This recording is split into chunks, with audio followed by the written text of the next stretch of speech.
Chapter 13. Frankie. At 6 o'clock sharp the next evening, Jude knocks on my bedroom door. I brush my hands over the black jeans and silky top before walking out of the room like I'm headed to my own funeral. Every step down the stairs and into his van calls attention to my lack of experience in this department. Whatever department this is. I know it isn't dating. I don't have feelings for Jude. He absolutely doesn't have feelings for me. The idea is laughable. I'm the head conductor of the Hot Mess Express, and he's just so regimented and normal. It also feels weird to be going to dinner with my pseudo-boss. I can only deduce that Jude is a nice guy, possibly the nicest guy I've ever met besides the whole grumpy ass act, and he's been a decent person by taking me out for a meal. As he accurately pointed out, I've been cooped up too long.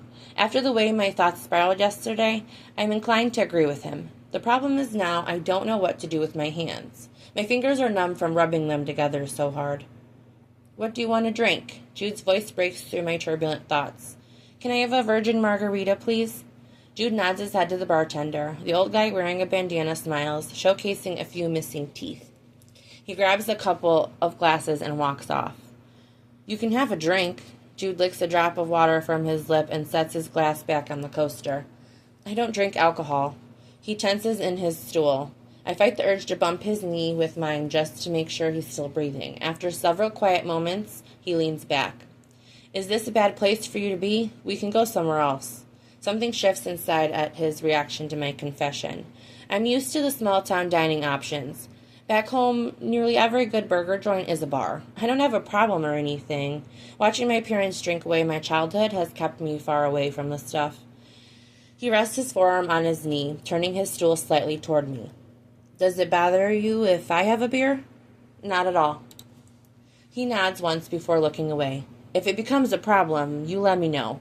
My fingers drift near his knee before I catch myself and let them fall to my lap. I will, but it won't. On the other hand, if anyone around here needs a designated driver, I'm your girl. Don't let my sisters hear that. They already want to drag you into their shenanigans, and that'll only give them one more reason to. Are you trying to protect me from your family? I ask, a little incredulous. They all were so welcoming last weekend. I can't imagine I need a buffer from any of them. The girls can be a little overzealous. I thought I'd let you go at your own pace. Well, they're welcome to reach out. Like you said yesterday, I spend all my time at the sanctuary even though I'm not really working. I nudge him with my shoulder. The warmth from his arm remains even after I pull away. The little half-smile he gives in response flutters my heart. I'll let them know. Don't be surprised if you see a few of them while we're here. This tends to be the hangout spot when any of us gets a night out. The bartender sets down our drinks. He pulls a white towel from his shoulder and wipes his hands. You two eating tonight? Yeah. Bobby, can you get her a menu? That's fine. I wave my hand. I'll take a quarter-pound burger on whatever bun you have. Cheddar cheese, bacon, ketchup, and pickles.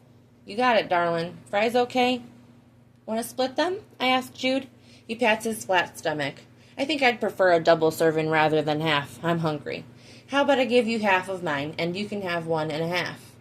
Give her a side of fries, and I'll have the same, he tells the bartender instead. I'll have that out shortly.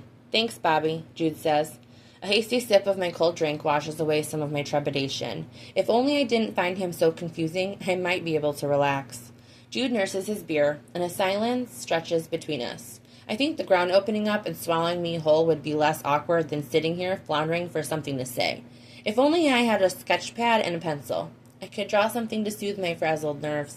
I slip a napkin out of the plastic holder on the bar and begin to twist the weak paper in my hands. Once I've forced the flimsy material into a battered rose, I look up, only to catch Jude staring at me from the corner of his eye. You good? His quiet nature throws me off balance. I'm a talker, a silence filler. The absence of conversation makes my skin feel too tight. It reminds me of quiet nights lying awake when I strained to hear the sound of my parents breathing to make sure that they were still alive. His eyes widen and his nostrils flare. I didn't mean to say that. I seem to remember you like to blabber when nervous. I can't help it. Silence is uncomfortable. That's why therapists deploy the tactic to get their clients talking. Have you been in therapy? His question isn't as invasive as it sounds. It feels like a natural progression in the conversation. No, couldn't afford it. Have you? Jude nods tightly, a quick affirmative bob of his head. For a short time after I came to live with the Powells. Nancy required it. I bet you could fill an entire session without saying a single word. His warm hand covers both of mine where I clutch the mangled napkin, and suddenly I forget how to breathe.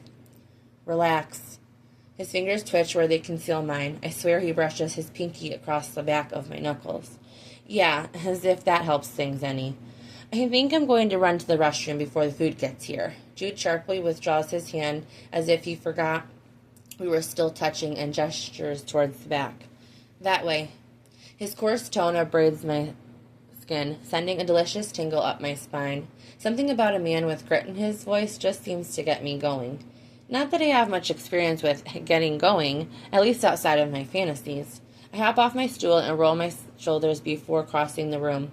The restaurant is familiar in a cozy way. I could name 3 bars in my hometown with a similar feel. The wall of liquor behind the rugged bartender who knows everyone's name. The regulars who act like their stool has been imprinted with their ass. A few booths and tables, a pool table or dartboard, some room to dance or sing karaoke. Dark wood, dim lighting, and an industrial ceiling complete the look. The only thing that ever changes is who's currently occupying the picture frames plastering the walls. I swing open a heavy wooded door to reveal a single-occupant restroom and dart inside. Hiding in the bathroom feels cliché, so I make quick work and wash my hands. The few moments away offer a much-needed reprieve from Jude and his large presence and thoughtful glances and lingering silences. For the first time, I wonder what I've gotten myself into.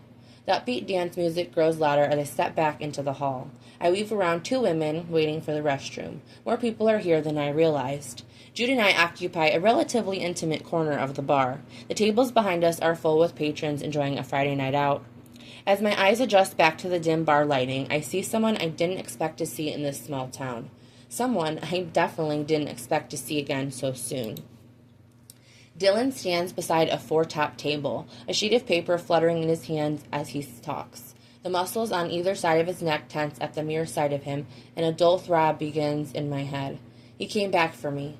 That doesn't feel right. He didn't come back for me. That's how I wound up staying at Jude's in the first place. Right? I lick my suddenly dry lips. Dylan frowns and shakes his head. The man at the table says something to him. Dylan glances casually around, his head turning right and left. Before he does a double take and his eyes widen. He's found me. My pulse pounds chaotically as he excuses himself from the table. His lengthy strides eat up the distance between us at a cautious but direct pace. His intention is clear, but he seems to be holding himself back. I feel rooted to the spot. Muddled feelings rise up inside me. Fear and confusion take hold. A storm brewing that no one else can feel. Something doesn't feel right. Something feels off. Unease slithers up my spine the closer he comes. Not remembering what happened in that car has me more skittish than a rabbit in the presence of a predator. Instincts begin blaring this isn't someone I can trust, and I start searching for Jude through the sea of people. Frankie, there you are. Dylan greets warmly when he's within speaking distance. He stops near enough to appear familiar but too close for comfort, and his eyes flick down to my cast. What are you doing here? I've been looking for you everywhere. The words are measured. A thread of uncertainty underlines his tone. It's been 2 weeks. You weren't easy to find. He flutters the paper between us as he turns it to face me. A black and white picture of me appears beneath a bold headline in a social media post. Have you seen this woman? Humiliation paints my cheeks a deep red. Might as well have slapped my face on the side of a milk carton. Who does that? He raises a sardonic brow. It worked, didn't it? You just happened to find me in this bar? I've been in town for the past 3 days after getting tipped off by some guy named Lonnie, staying in a motel while I asked around. Funny that nobody seems to know who you are. What have you been doing for the past 2 weeks, Frankie? His torso dips toward me. I lean back. That's none of your business. Did you finish your trip? His eyebrows rise as he appraises me. Did he notice my hesitation? I did. Dropped off our stuff at the new apartment before I came back. He runs his tongue over his lip. People have been worried sick about you. I'm fine. Are you? Clasping my hands to my elbows doesn't little to stem their shake. Yes? Why didn't you call me? He inches closer.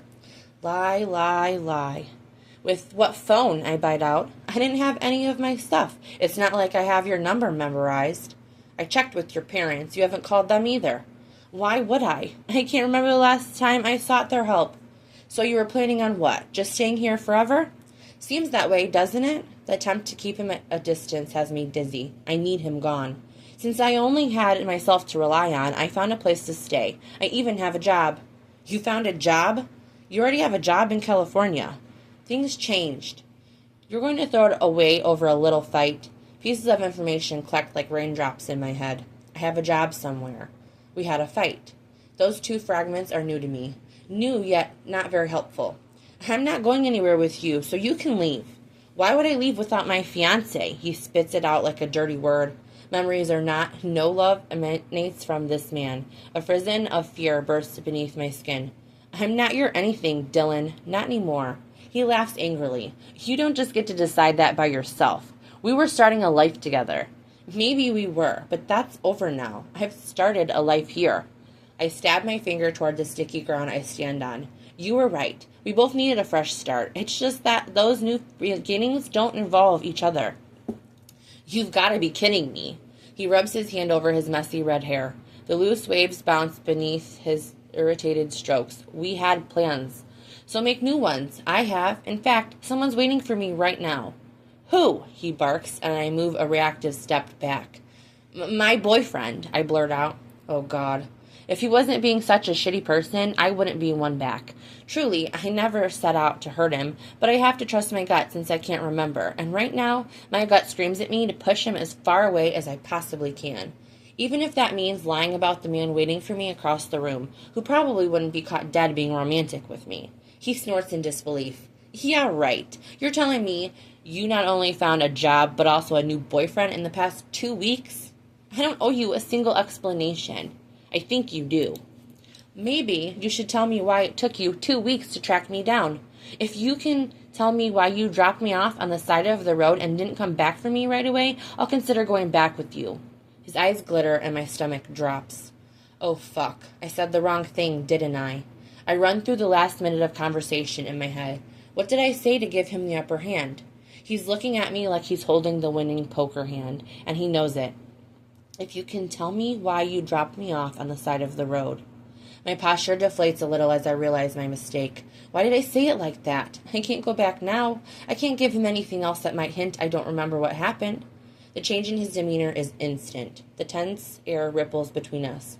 I'm sorry, okay? We can put this behind us. I fucked up, but if you give me another chance, I can prove to you just how good we can be. Let me remind you, he cajoles. Goodbye, Dylan. Don't walk away from me. His tight fingers close hotly on my wrist. I yank my arm from his grasp and move 2 steps away. I said goodbye. Take it or leave it, but it's more than you deserve. With as much confidence as I can muster, I leave him standing in the back of the room. I am a woman on a mission that I'm not about to fail.